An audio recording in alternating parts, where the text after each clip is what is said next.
作为动画之神宫崎骏的生涯最终作，《苍鹭与少年》在日本上映时，不仅完全零宣传，甚至连预告都没有，在单单只有一张海报的情况下，短短4天就超越《神隐少女》的票房纪录。对于这么一部神秘到家，又总是喜欢在剧情中隐藏深意的宫崎骏电影，我们自然是做足了心理准备才进场观看。然而，就在电影落幕、影厅亮起的那一刻，我们唯一能做的，依旧只是呆坐原位，沉浸于米津玄师《地球仪》的悠然旋律，陷入无尽的沉思。这部电影既有着如同风起对历史、人生、自我的探索，亦富含神隐少女、魔法公主、霍尔的移动城堡中各种神话、自然、文化的象征符号，同时也呈现了天空之城、崖上的波妞、龙猫、魔女宅急便对友情、亲情与爱情最直接的表达。但在维持了国宝级手绘作画品质，并更上层楼融入许多动态细节的同时，故事却不像过去的其他作品一样简单易懂，反而像一座充满宝藏却没有地图的迷宫，就算到了终点，也依旧一头雾水。因此，为了让大家能更好理解《苍鹭与少年》究竟说了什么故事以及隐藏的含义，这次的深度解析将会分成上下2部解说。上半部会以个人角度完全剧透的重新梳理剧情，并整理角色的象征意义。下半部则会从电影的制作过程、访谈以及小说你想活出怎样的人生的启发，聊聊宫崎骏为何不惜付出也要制作这部电影。需要先注意的是，由于《苍鹭与少年》的剧情目前还没有一个定案，甚至就连宫崎骏本人都曾在映后座谈中表示，这部电影就连他自己都有搞不懂的地方。所以以下内容偏向个人解读，目的是为了让大家能更容易梳理剧情脉络，而不是给予一个明确的答案。所以可能会和你的想法有所不同，也欢迎在留言区分享你的见解，并理性交流哦。如果你是第一次来到这里，本频道致力推广影视作品背后更多的可能性，内容包含深度点评、影剧推荐、影视趣闻，以及各种技术解析，不定期还会有超可爱猫猫彩蛋与你作伴哦。如果你也跟我们一样喜欢电影，就请订阅、按赞以及开启小铃铛，你的支持就是我们努力更新的最好动力哦。《苍鹭与少年》最初的片名是《你想活出怎样的人生》，源自宫崎骏非常喜欢的少年文学，由作家吉野源三郎于1937年撰写的同名小说，讲述少年本田润一透过与舅舅分享生活的经历，一步步塑造自己对个人与生命的价值观。虽然小说内容和电影的剧情几乎无关，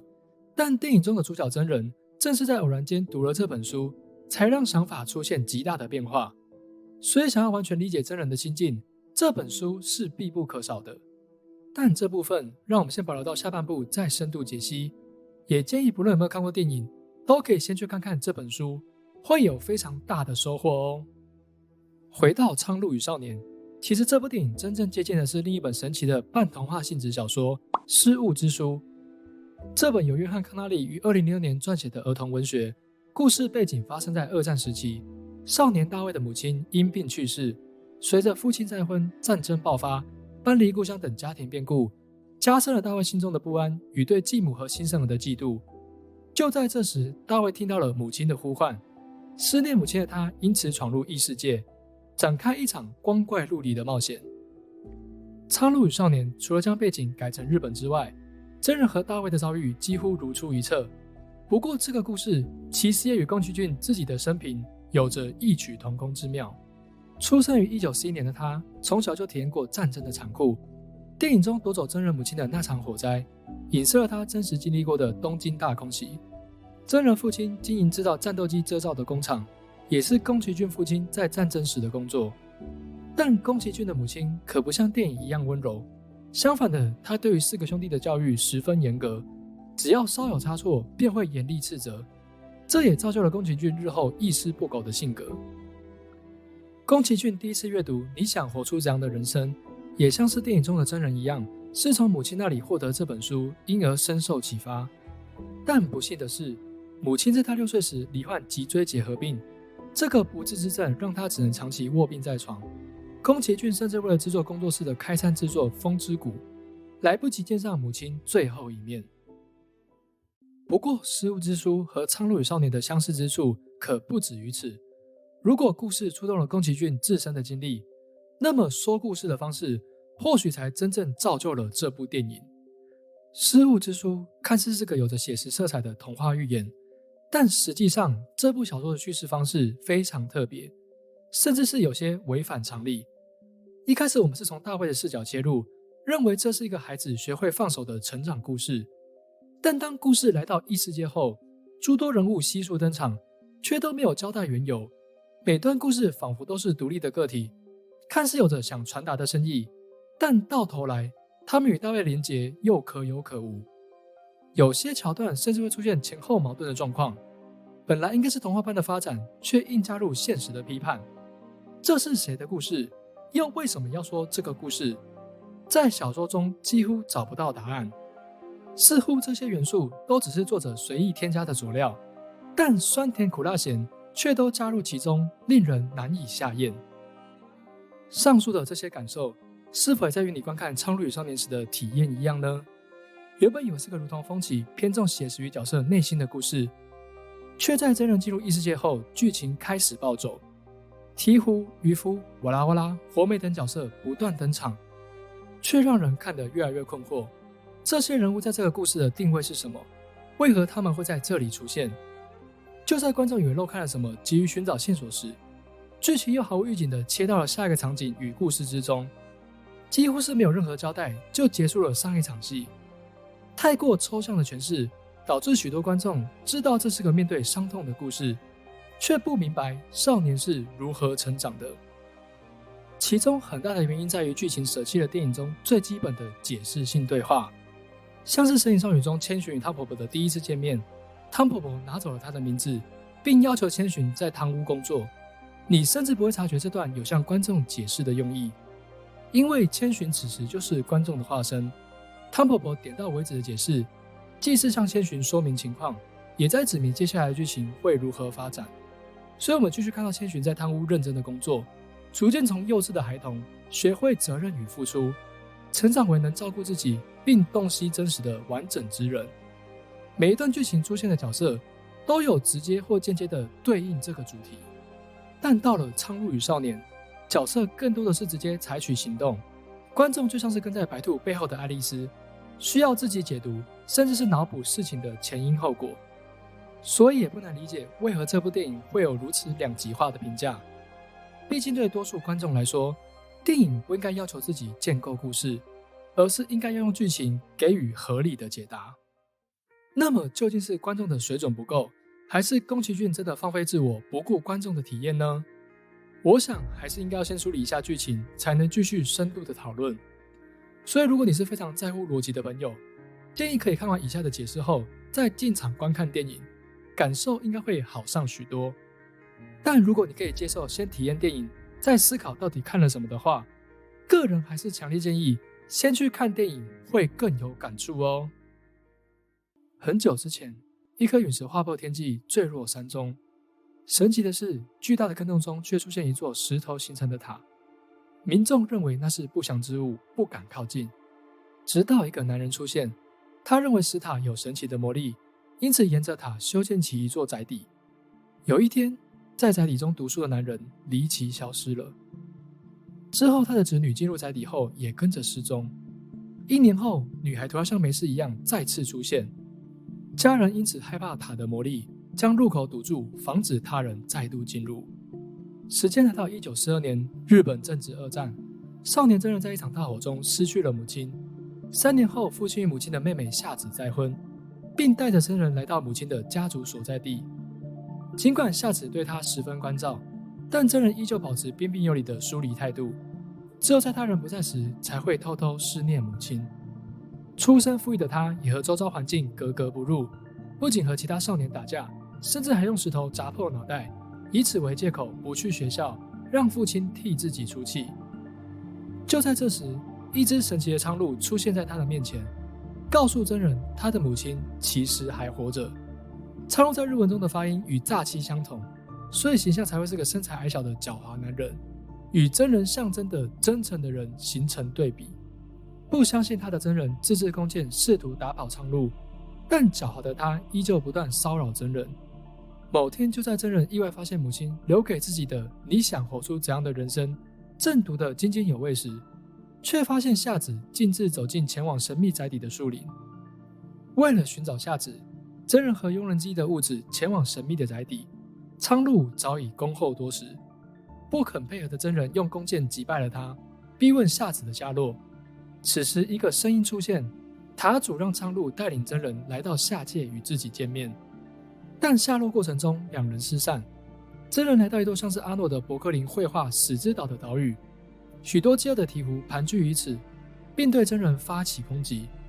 一个渔夫忽然出现，赶跑了鹈鹕，并带着真人回到自己的住处。真人从渔夫口中知晓这个世界就是王者的世界。其实当他来到宅邸时，入口拱廊上就刻着 Fecemi la divina potestate， 也就是但丁神曲中的地狱之门。下界有着半透明的黑色人形与像棉花糖的瓦拉瓦拉。渔夫捕了鱼之后分给人形和瓦拉瓦拉，当吃饱后，瓦拉瓦就会膨胀飘起升天投胎。虽然电影没有明说，不过渔夫和真人的对话中曾经提到，这里王者曾比活人还多，暗示了这些黑色的人形就是战争的亡魂。或许要在吃够了一定数量的鱼之后，才会进化成瓦拉瓦拉。而就在瓦拉瓦拉要升天时，大批的鹈鹕却突然出现，猎食它们。一个少女火美用火焰魔法打退了鹈鹕。这里的很多解读认为鹈鹕代表了送子鸟，但其实并不是，因为送子鸟并不是鹈鹕，而是白鹤。这里的鹈鹕更多的是象征了六道轮回中的地狱道。而渔夫和火美皆使用火击退了鹈鹕，也影射了神道教驱邪的传统。随后苍鹭找到真人，被渔夫说服后，真人与苍鹭结伴寻找夏子。原来这个渔夫就是年轻的帮佣物子，他也跟着一起来到了下界，并化身渔夫。接着真人跟苍鹭来到了鹦鹉的国度，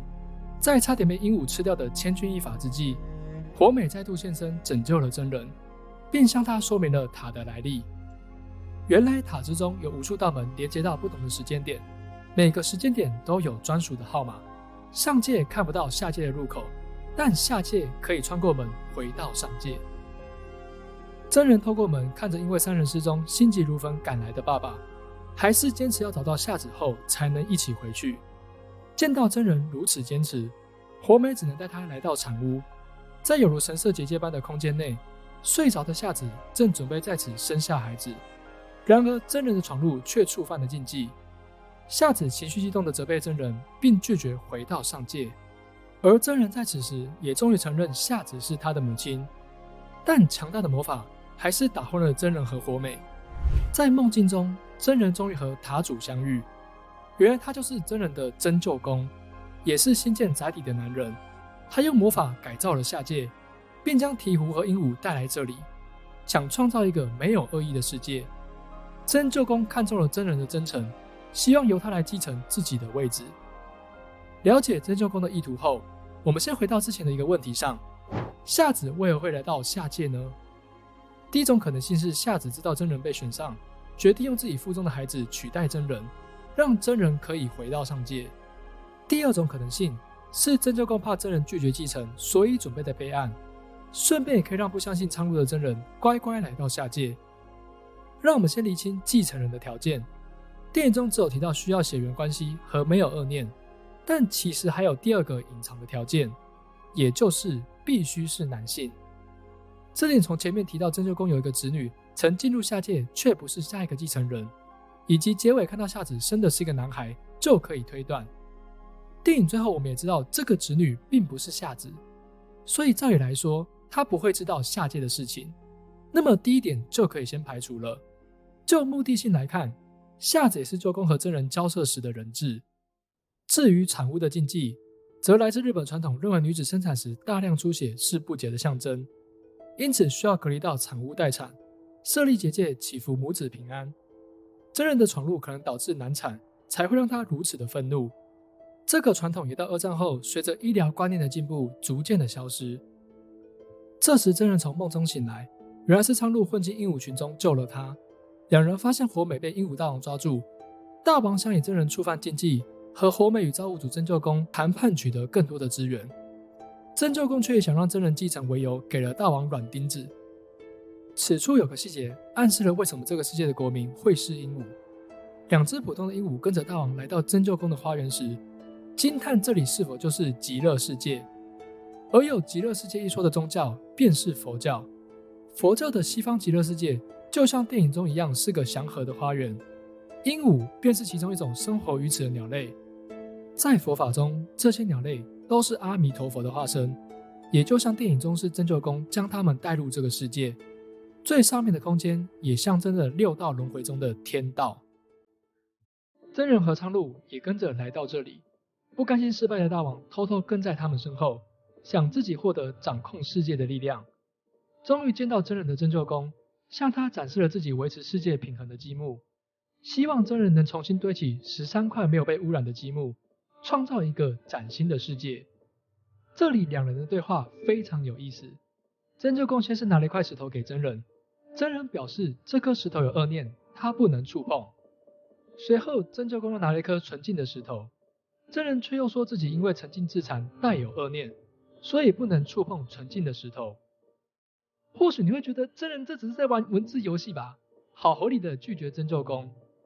那么这段对话究竟是什么意思？为什么真救公会听到他这么说之后，并没有再要求他继承这个世界？这其实和宫崎骏想传递给观众的核心思想有关。我们会留到下半部再详细的解说。先回到剧情之中，躲在一旁发现世界真相的鹦鹉大王勃然大怒，不敢相信自己的世界就是个堆积木的游戏，于是气愤地上前抢过积木，却因为怀有恶念导致世界的崩塌。真救公选择与世界同归于尽，临走前让雾子带着真人与火美回到原本的时间。这时我们才终于知道火美的真实身份，原来她就是真人的母亲，也就是那个曾经失踪1年的侄女。真人对火美说，你如果回到那个时间，最后会被大火烧死。火美回答，我要回去生下你啊。真人难过的说，我不希望你离开。火美笑了，你忘了吗？我不害怕火，生下你对我来说是最美好的事情。回到原本世界的真人，因为意外带走一块石头，因此保留了一点下界的记忆。尽管苍鹭告诉他，这些都会随着时间逐渐被他淡忘，但真人已经有了活出自己人生的勇气。以上就是《苍鹭与少年》的完整剧情与相关的隐喻。为了讲解顺畅，其实还删去了不少关于日本神话相关的内容，像是产物的设定可能出自丰玉姬的传说，火美和夏子姐妹同嫁给一个人的设定，也是对照了丰玉姬和玉衣姬的关系。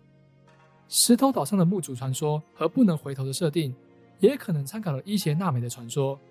传说中伊邪那岐思念死去的妻子伊邪那美，来到冥界带她回到人间，却在途中违背了不能回头的规则。伊邪那美因此变得无比丑陋，并发誓要每天带走1000条人命，从此变成冥界之主。而伊邪那岐之所以能走出冥界，靠的便是手中的火把，所以雾子才会用火焰暂时压制墓园之主，并面对着向后离开。石头也对应了伊邪那岐对伊邪那美的封印。整个故事从时间线上来看，让真人成为继承人的计划，其实从火美小时候就已经开始了，但途中出现了一个意外，也就是火美留给真人的“你想活出怎样的人生”。如果真人没有读过这本书，那么很有可能就会接下下界之主的身份。从一张照片可以推测，真救公之所以会改造下界，也跟真人一样是失去了挚爱。所以想真正看透苍鹭与少年，我们就必须先回答，为何真人会做出和真救公不一样的选择。而这就是我们下半部深度解析的重点啦。最后我们再回答一个非常重要却很多解析都没有提到的问题，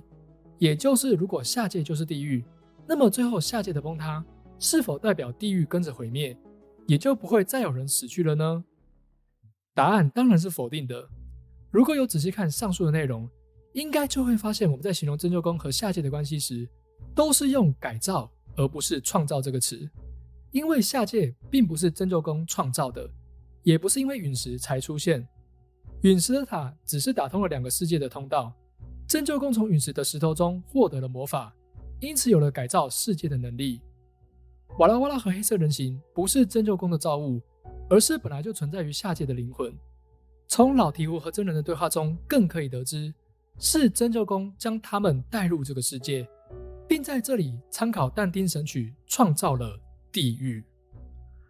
所以真人的另外一个身份就是游历地狱的但丁，物质可以视作地狱的摆渡人，海洋则是第一层的灵伯域，象征无受洗灵魂的游荡之地。苍鹭、火美和针灸工则分别代表了但丁的3位向导，在苏林与但丁相遇，将他带入地狱的维吉尔，象征幸福与启示，带领但丁上天堂的贝提利采，以及最后在天堂告知但丁3位一体真相的博尔纳泽。鹦鹉王国的种种罪恶也象征了地狱的不同阶层，让真人目睹了人性的纵欲、暴食、贪婪等罪孽，也如同神曲是下宽上窄的塔状结构。最后鹦鹉大王也象征了地狱最底层的原罪背叛。也因为真人是唯一带着记忆回到上界，了解下界真相的人，所以宫崎骏才会将他取名为真人。好的，苍鹭与少年的上半部深度解析就让我们先聊到这吧。再次声明，以上的解读都并非官方的设定，而是我们根据电影的线索自行拼凑和脑补的结果，用意是为了让大家能更了解电影在说什么，而非下一个结论。如果你真的完全不能接受上述的内容的话，也可以把整部电影当作是真人发烧时做的一场梦，因为梦境也没有绝对的因果关系和时间。这个解释虽然当然可以说得通啦，不过却少了很多思考的空间。那么下半部我们将会更深度的透过小说你想活出怎样的人生，解析为何真人会做出和针灸工不一样的决定，以及宫崎骏想透过这部电影传递的真正讯息。内容只会越来越精彩，还请千万别错过啦！如果你觉得我做的不错的话，请帮我按赞和订阅，并开启小铃铛，这样才不会错过之后的更新哦。电影不只是娱乐，也是各式人生的缩影，它来去之间总会有个画面令你驻足。欢迎各位爱电影、爱人生的朋友来与我们一同学习这门平凡且伟大的艺术。电影学，学电影，我们下回再见喽。